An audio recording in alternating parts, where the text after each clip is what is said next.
Teenager Julianne Kopke didn't watch her life flash before her eyes as she plummeted 10,000 feet towards dense jungle terrain. That's because she was knocked unconscious at the complete and total mercy of the storm that put her into that position to begin with. When she came to, somehow alive, a new mission not on her initial travel itinerary crystallized: find mom and find rescue, or die. In 1971, German citizen and respected South American bird researcher Maria Kopke planned a holiday vacation with her 17-year-old daughter Julianne. Leaving from Peru, their itinerary was simple, but it turned completely deadly. Maria planned to meet up with her husband for Christmas, so she booked tickets on the Peruvian airline Líneas Aéreas Nacionales S.A. or LANSA. A time before Yelp and Google reviews, the ornithologist didn't know the airline's reputation. See, during the 60s and 70s, LANSA was the fastest way to travel from one Peruvian city to another. However, despite offering frequent flights, the airline was plagued with fatal mishaps. In 1966, for instance, LANSA Flight 501 careened into a mountain, killing all on board.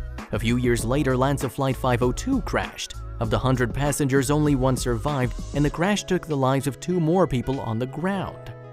Yet, even with its history, LANSA was still the go-to airline. In December 1971, Flight 508 took off from the capital city of Lima.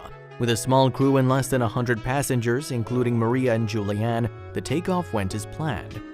But any hopes of a safe trip were dashed just 40 minutes into the flight when the small plane flew into a thunderstorm. Suddenly, a bright light lit up the aircraft. Lightning had struck the fuel tank. The right wing of the plane broke away as passengers let out screams. Christmas gifts and luggage were sent flying into the storm as the pilot lost the last bit of control. The plane nosedived. Julianne and Maria held each other tight. In an interview with BBC's Outlook, Julianne vividly remembers the crash. Her mother said, "That's the end, it's all over." And then, tragically, her daughter was ripped from her side as Julianne's seat was pulled from the carriage. She flew into the storm before plummeting to the earth. Everything went black. When Julianne awoke, she found herself still trapped to her seat and completely alone. She was alive somehow. It seemed the dense jungle had broken her fall enough to allow her to survive. She took stock of her injuries.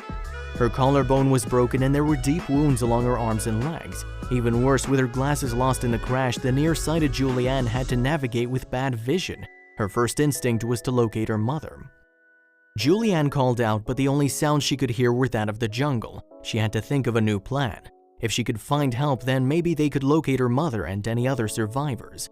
Wearing only short, sleeveless dress and sandals, Julianne tried to shake away any fears. After all, she'd spent over a year with her family at a research center in the Amazon. She wasn't a stranger to the Peruvian jungles, so she pulled from her knowledge.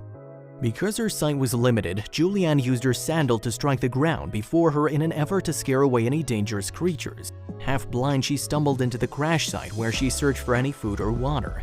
The only thing she could find were some candies. So she kept moving.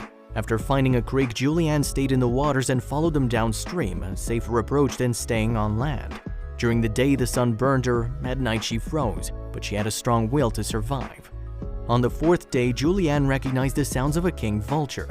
She knew from her parents' research that from the predator bird, a large mass of dead flesh was nearby. Julianne was horrified when she saw what the birds had noticed: the crash site. Passengers were still strapped to their seat, but unlike Julianne, the fall had rammed them into the ground head first. Julianne got close enough to see her mother was not among them. She continued on, her injuries getting worse. Maggots were all over her wounds, causing infection, and on the 10th day, as she wandered into a river, Julianne questioned her sanity. Up ahead, she saw something that truly didn't make sense. There was a motorboat in the near distance, docked along the riverbank. A mirage, she thought. Who would live out in the dense Peruvian jungle? As she neared the boat, however, she realized it was very real. Her stomach turned. Did she want to meet the owner?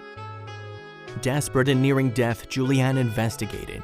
After finding a small path, she found a hut with a gasoline can nearby. She remembered her father had once used gasoline on the wound of a family pet once, which gave her an idea.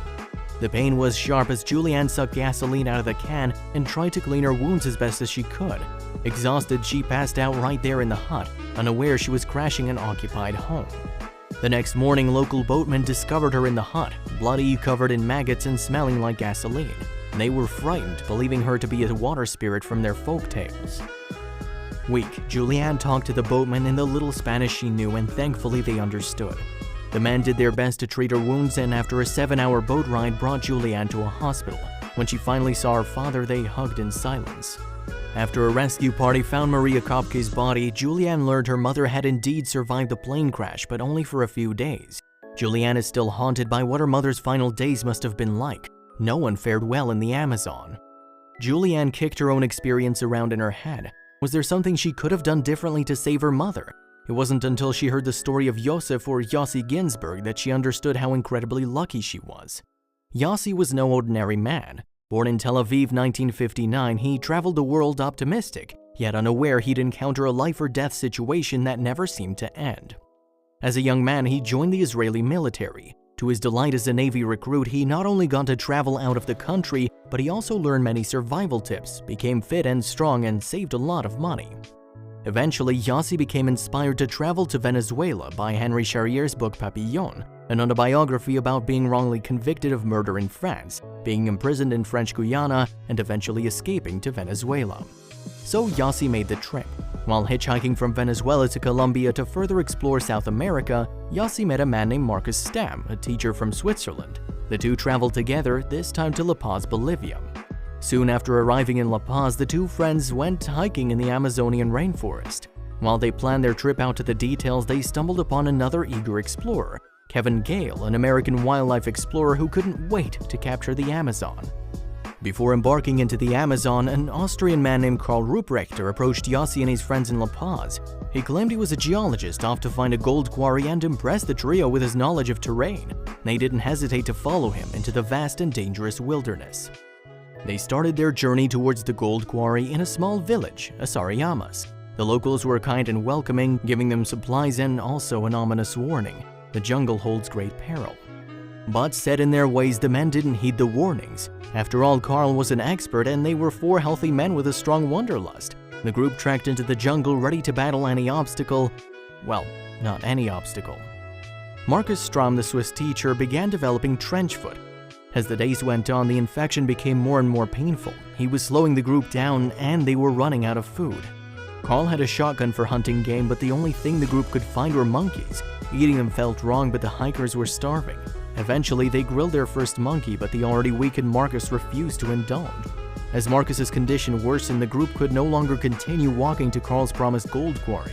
Instead, they built a raft and tried to float down the Tuichi River. It was then Karl began acting suspicious and scared. Apparently, he couldn't even swim. What else was he hiding? Afraid of the water, Karl went back to the nearest village on foot, taking the weakened Marcus with him. Yossi and Kevin thought they'd be fine sailing on, but soon hit a powerful current. Kevin swam to shore, but Yossi wasn't so lucky. After getting swept down a waterfall, Yossi hit his head on the sharp rocks on the way. For half an hour, he fought to keep his wounded head above the water, gasping for each life-saving breath. When the water finally calmed down, Yossi swam to shore. However, the moment he stepped onto land, he was overwhelmed with a sense of doom. He was alone in the middle of the Amazon rainforest. How would he ever survive? Yossi's spirits lifted when he noticed his backpack miraculously resting on the river's shore. In addition to some helpful supplies, the bag contained a special book. It had brought Yossi's uncle a lot of luck during the Holocaust, and now it would hopefully help keep Yossi alive. The first danger Yossi encountered was a wild boar. Boars tend to be extremely aggressive and can rip right through the skin with their tusks. Yossi ran for his life through the jungle, eventually shaking the boar off but also wearing himself out. Less than a week into his solitude, Yossi noticed something in the sky. As it came closer, he realized it was a plane, the same type in which he'd flown to La Paz. Desperate, he called out, waving his arms up and down, but he went unnoticed. A few nights later, Yossi woke up in excruciating pain. He itched and ached all over his body and couldn't figure out why. It wasn't until the sun rose he noticed he'd slept on a termite nest. After the first week, Yossi's food supply was gone along with his energy. He felt hunger like he'd never imagined. He searched for fruits and birds' eggs and ate dead monkeys when he spotted them. Despite his efforts to keep himself fed, Yossi quickly lost weight. To make matters worse, he was dehydrated, sleep-deprived, injured from the waterfall, and covered in termite bites. He really needed a break, but the jungle was not about to ease up on him. Once he finally got to sleep, he was abruptly awakened by the sound of a growl. As soon as his eyes adjusted to the darkness, he realized he was staring straight into the eyes of a full-grown jaguar ready to pounce. With his heart beating nearly out of his chest, his instincts took over. He He reached for his lighter and his mosquito repellent as fast as he could, creating a flamethrower to scare off the jag. Luckily it worked, but it became nearly impossible for a paranoid Yossi to fall asleep after that. The fauna of the jungle was an obvious threat, but the flora and climate were just as dangerous.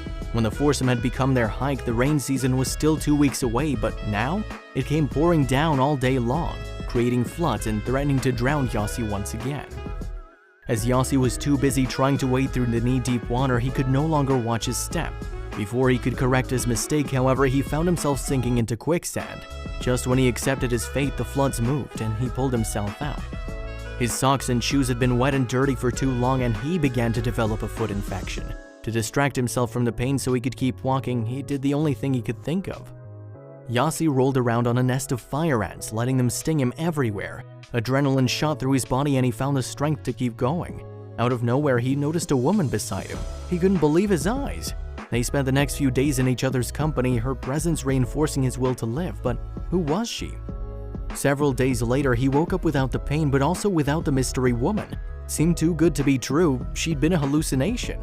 Upon this realization, Yossi fell to his knees, crying, and began to pray for his misery to end. Suddenly, he heard the vague sound of an engine coming from the river. He figured it was another plane that wouldn't notice him, but he followed the noise nonetheless. Once he reached the water, he noticed a boat in the distance. The boat was not only real, but also manned by Tiku Tudela, a Bolivian fisherman, along with Kevin Gale. Kevin had reached civilization in 3 days and begged the locals to help him look for his friend. Yossi was elated to see Kevin, but wondered what happened to Carl and Marcus. Yossi lost over 30 pounds during his 3 weeks on the verge of death. Meanwhile, Carl and Marcus were nowhere to be found. Yossi later learned that Carl was a wanted criminal who'd taken strangers into the jungle before. During the ensuing 3-month hospital stay, Yossi replayed the beauty and dangers of the jungle over and over in his head. Everybody who heard his story thought he was crazy, but he felt so thankful to the local people he wanted to return. When Yossi revisited Bolivia, the locals were delighted to see him. He moved there for a while and helped build an eco-lodge from which the indigenous people could profit. He also worked on protecting intellectual properties of people in that region. Yossi also published several books, including his own autobiography called Back from Tuichi, the harrowing story of survival in the Amazon rainforest, and traveled the globe giving inspirational speeches. His idol Henry Charrier would be proud. In 2017, Yossi's books were adapted into a movie called Jungle, and he was portrayed by no one other than Daniel Radcliffe. Of course, playing the part was a whole lot safer than living it. The movie, ironically, was available for streaming on Amazon. Kevin and Yossi remained friends. After appearing on the docu-series I Shouldn't Be Alive, Kevin was also involved with the production of Jungle. Although he continued pursuing his love for photography, he was not as eager to return to the rainforest as Yossi. The two survivors would never forget their fateful trip to the Amazon. They didn't understand why Carl took them into the forest, and they deeply mourned their lost friend Marcus. But their adventure changed their entire lives. Neither of them would have changed their decision to make that hike, even if they could.